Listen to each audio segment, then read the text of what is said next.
All right, so today we're gonna go ahead and measure the wound of our patient here. Highlight, this is the head, so this would be the lower extremity down here. So on our clock, we'll assume this is 12 and this is 6. So I'll go ahead and I'll measure the length first. It's pretty much straight up and down, so we'll just go standard 12 to 6. So go ahead and measure the longest area.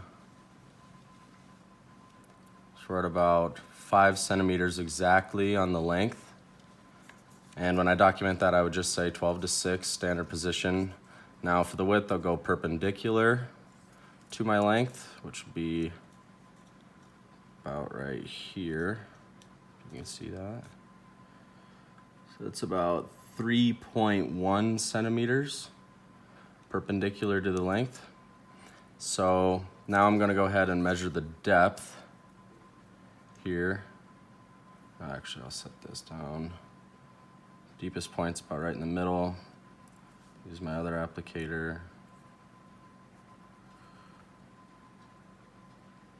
About right there. Take my measuring.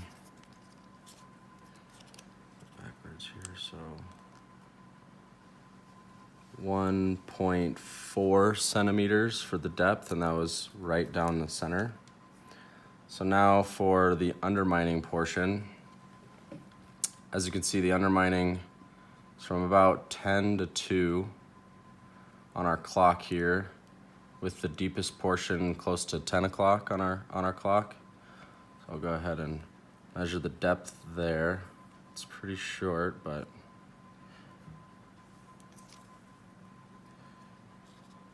so on our measurement, we get about 1.3 centimeters. That's for the undermining. And now for our tunnel, right here at, it'd be about 7 o'clock. Depth right there. Go as far as we can. Pull it out, measure again.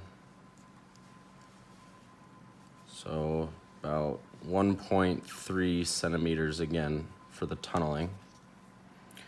Now we're gonna do our culture. So I'll start with making sure I get the tunnel nice, and I'll rotate it as I go in. And then when I come up, I'm going to roll my applicator and I'll zigzag back and forth, making sure to get as much as I can. And then I'll go into the undermining and get that nice. And I'll go back down in my zigzag. And there we go.